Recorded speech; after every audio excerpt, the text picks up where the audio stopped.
किसी ने आकर उनसे एक सवाल किया, कहा कि हजरत मैं नमाज भी पढ़ूं, मैं तो रोजा भी रखूं, मैं तो ज़कात भी दूं, मैं तो हज भी करूं, मैं तो उम्रे भी करूं, लेकिन दाढ़ी ना रखूं। तो हजरत ख्वाजा मोइनुद्दीन चिश्ती रहमतुल्लाह अलैह ने फरमाया दाढ़ी क्यों नहीं रखे? कहा दाढ़ी रखने से बुढ़ापा जल्दी मालूम होता है। सही है गलत है? सही है, बिल्कुल सही है। मेरी उम्र 52 साल की होगी, ये तो चलो सब लोग मेरे को पहचानते, अगर मैं आऊंगा तो सब कारी अहमद अली आए, लेकिन अगर मुझे पहचानते ना और मैं ये दाढ़ी लेकर ये मजमे में आऊं और कोई 52 साल का क्लीन शेव वो भी इधर से आवे, अब इतना बड़ा मजमा मेरे को नहीं पहचानते, मैं दाढ़ी लेके यहाँ से आया, कोई बगैर दाढ़ी वाला आया, अब किसी को मेरे को हटाना होगा, उसको भी हटाना होगा। हटाने का तरीका क्या होगा? मेरे को बोले ओ चाचा साइड में हटो, और उसको बोले ओ भाई साइड में हटो। यानी कम वक्त मेरी बीवी चाची ने उसकी बीवी भाभी, पूरा रिश्ता ही बदल गया। हालांकि 52 साल का वो, 52 साल का मैं, बस मैंने दाढ़ी रखा। तो दाढ़ी रखने से उम्र ज्यादा मालूम होती है। तो सवाल पूछने वाले ने बिल्कुल सही सवाल पूछा, अल्लाह के वली ये दाढ़ी रखने से उम्र ज्यादा मालूम होती है। सब सुभान अल्लाह बोलेंगे साथ में, बोलो सुभान। ख्वाजा मोइनुद्दीन चिश्ती रहमतुल्लाह अलैह ने क्या प्यारा जवाब दिया, क्या प्यारा, क्या उछलता हुआ जवाब दिया। फरमाया दाढ़ी रखो, दाढ़ी रखो, मुझे दाढ़ी नहीं रखते हैं तो नबी नाराज होते हैं, बोलो दाढ़ी नहीं रखते हैं तो नबी। अब इसके बाद मैं बात कर रहा हूँ, हज़रत ख्वाजा मोइनुद्दीन चिश्ती रहमतुल्लाह अलैह ने फरमाया दाढ़ी रखो, दाढ़ी रखो, हमको जवानी और बुढ़ापे से मतलब नहीं है, हमने अपने गालों को मुस्तफा के गालों पर कुर्बान कर दिया है। और फरमाया दाढ़ी नहीं रखते नबी नाराज होते हैं। और कुरान में 22वें पारे में जाओ, जो अल्लाह को नाराज करेगा, रसूल को नाराज करेगा, अल्लाह दुनिया में भी लानत भेजेगा, आखिरत में भी जहन्नम देगा। अल्लाह ने फरमाया इन्नल्लज़ीना युज़ूना अल्लाह व रसूलहु लअनहुमुल्लाहु फिद्दुनिया वल आखिरह व अअद्द लहुम अज़ाबन मुहीना। अल्लाह तबारक व तआला फरमाते जिसने मेरे नबी को तकलीफ दे दी, जिसने मेरे नबी को नाराज कर दिया, जिसने मुझे नाराज कर दिया, अल्लाह फरमाते दुनिया में भी लानत होगी, आखिरत में भी लानत होगी।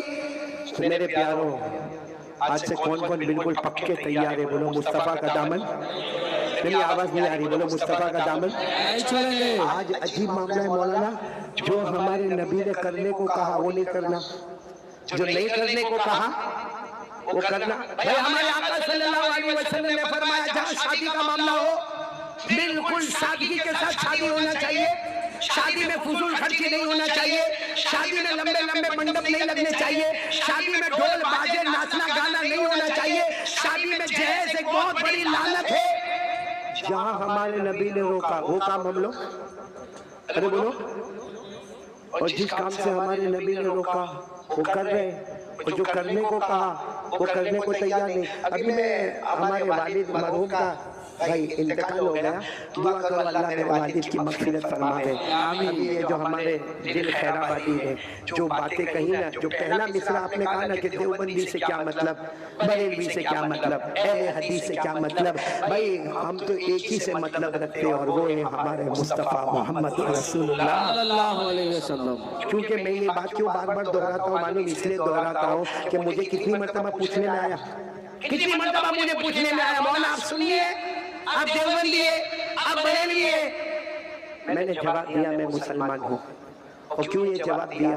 क्योंकि आपने जिस घर में आंख खोली वहाँ कलमा था, मैं उस घर में पैदा हुआ जहाँ कलमा था ही नहीं। अल्लाहु अकबर। जिस घर में कलमा ही नहीं था, मेरे 2 या 4 साल की उम्र के बाद मेरे अब्बा ने इस्लाम कबूल किया, लेकिन अभी मेरे अब्बा का इंतकाल हुआ, अल्लाह मरहूम की मग़फ़िरत फरमावे। बड़ा मसला आया कि भाई इंतकाल हो गया, खाने का इंतजाम कहाँ लिखा, खाने का इंतजाम? भाई जिसके घर में इंतकाल हुआ वहाँ तो मना है कि उसके घर में खाना पकेगा नहीं, उसके पड़ोसियों को चाहिए कि इनके घर का इंतजाम करे। तो यहाँ उल्टा मामला है, जनाजा रोक के रखा। मुझे कितनों ने कहा मौलाना पहले खाने का इंतजाम, मैंने कहा मेरे नबी ने नहीं फरमाया। जहाँ हमारे नबी ने कहा नहीं तो वो नहीं, चाहे पूरी दुनिया हाँ कहे, और जहाँ हमारे नबी ने कहा करो वो करेंगे, चाहे पूरी दुनिया मना करे। जान दे सकता मगर नबी के कानून को तोड़ नहीं सकता। कौन कौन इसके लिए तैयार है? तो कस के बोले अब मुस्तफा का दामन नहीं छोड़ेंगे। बोला हमारे नबी से बढ़कर कोई नबी नहीं। आप آپ کو ایک بات سنا تو آپ کا دل خوش ہو جائے گا. ہمارے نبی صلی اللہ علیہ وسلم جمعہ کا خطبہ دے رہے ہیں. بولو کون سا خطبہ؟ اچھا سچ بتاؤ ہمارے نبی کا خطبہ کتنا اچھا ہوگا. بھائی اگر میں یہاں پہ کہوں کپٹیا میں کہ میں جمعہ تک رہوں گا اور میں جمعہ میں خطبہ پڑھاؤں گا تو بتاؤ آپ لوگ خوش ہوں گے کہ نہیں ہوں گے؟ بھائی میں کہوں کہ میں جمعہ کا خطبہ پڑھاؤں گا، بولو خوش ہوں گے کہ نہیں ہوں گے؟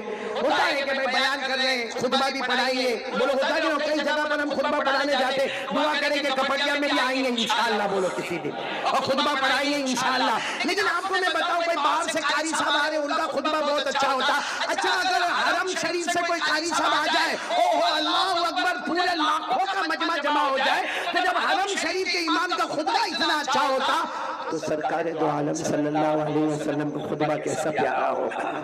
ہمارے نبی جمعہ کے دن خطبہ دے رہے. سننا اس زمانے میں ایسا جیسا آپ لوگ بیٹھے ہو نا، بس مسجد ویسی ہوتی تھی، اوپر کوئی چھت وغیرہ نہیں ہوتا تھا. ہمارے نبی صلی اللہ علیہ وسلم خطبہ دے رہے ہیں. ہمارے نبی صلی اللہ علیہ وسلم کا خطبہ الحمدللہ الحمدللہ نحمدہ ونستعینہ ونستغفرہ ونؤمن بہ ونتوکل علیہ. ہمارے نبی کا خطبہ ہو رہا. ایک صحابی دور سے آئے جن کو جمعہ میں آنے میں دیر ہو گئی.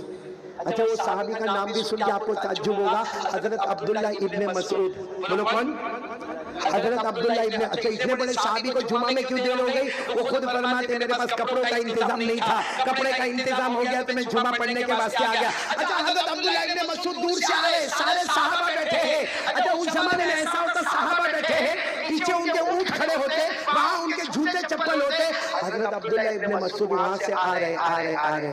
اچھا ہمارے نبی خطبہ دے رہے. خطبے میں ہمارے نبی نے کوئی واقعہ سنایا اور اس واقعے میں ہمارے نبی نے فرمایا اجلسو. بولو کیا فرمایا؟ اجلسو کے معنی آگے بیٹھ جاؤ. اب حضرت عبداللہ ابن مسعود دور سے آ گئے تھے جہاں سارے اونٹ کھڑے ہیں، جہاں لوگوں کے جوتے چپل رکھے ہیں. حضرت عبداللہ ابن مسعود وہیں پہ بیٹھ گئے.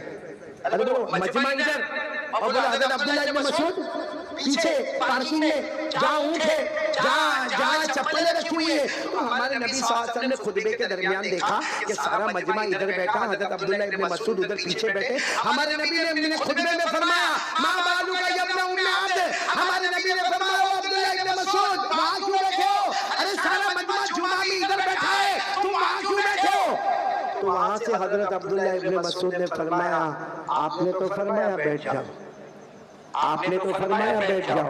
ہمارے نبی نے فرمایا ما قلت لک یا ابن ام عبد. ہمارے نبی نے فرمایا میں نے تمہیں نہیں کہا، میں تو ایک واقعہ بیان کر رہا تھا اور واقعے میں نے کہا بیٹھ جاؤ. میں نے تم کو تھوڑی کہا بیٹھ جاؤ، تمہیں تھوڑی وہاں بیٹھنے کے لیے کہا.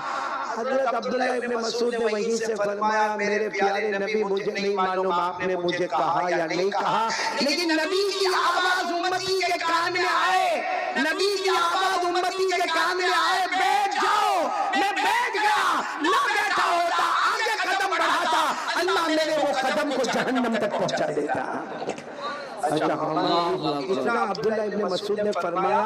آگے ہمارے نبی کچھ کہتے کہ حضرت جبرائیل آئے خطبے کے بیچ میں. ہمارے نبی نے خطبہ روک دیا. جبرائیل تم کیوں آ گئے؟ کہا جو انہوں نے کہا ہے اللہ نے آسمان پر وہی فیصلہ کر دیا ہے. جو انہوں نے کہا ہے اللہ نے آسمان پر فیصلہ کر دیا. اور قرآن پاک میں آیت آ گئی وَمَا كَانَ لِمُؤْمِنٍ وَلَا مُؤْمِنَةٍ إِذَا قَضَى اللَّهُ وَرَسُولُهُ أَمْرًا أَن يَكُونَ لَهُمُ الْخِيَرَةُ مِنْ أَمْرِهِمْ وَمَن يَعْصِ اللَّهَ وَرَسُولَهُ فَقَدْ ضَلَّ ضَلَالًا مُبِينًا.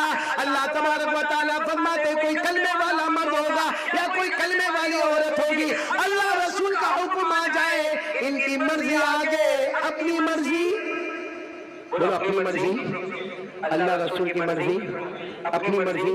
آگے اللہ نے کیا فرمایا اگر تم نے اپنی مرضی آگے کی تو سمجھنا وہ مرضی تمہیں جہنم تک پہنچا دے گی. تو میرے پیارو جب حضرت عبداللہ ابن مسعود یہ کہتے ہیں تو میں اب بات کو ختم کرنے جا رہا ہوں، لیکن ختم کرنے سے پہلے میری آپ کو ایک اپیل ہے کہ یہ کپٹیا میں ہم آئے. ماشاءاللہ آپ نے اتنا اچھا جلسہ تیار کیا، سیرت النبی صلی اللہ علیہ وسلم کے عنوان پر تیار کیا. آپ نے معلوم نہیں لاکھوں روپے خرچ کیے.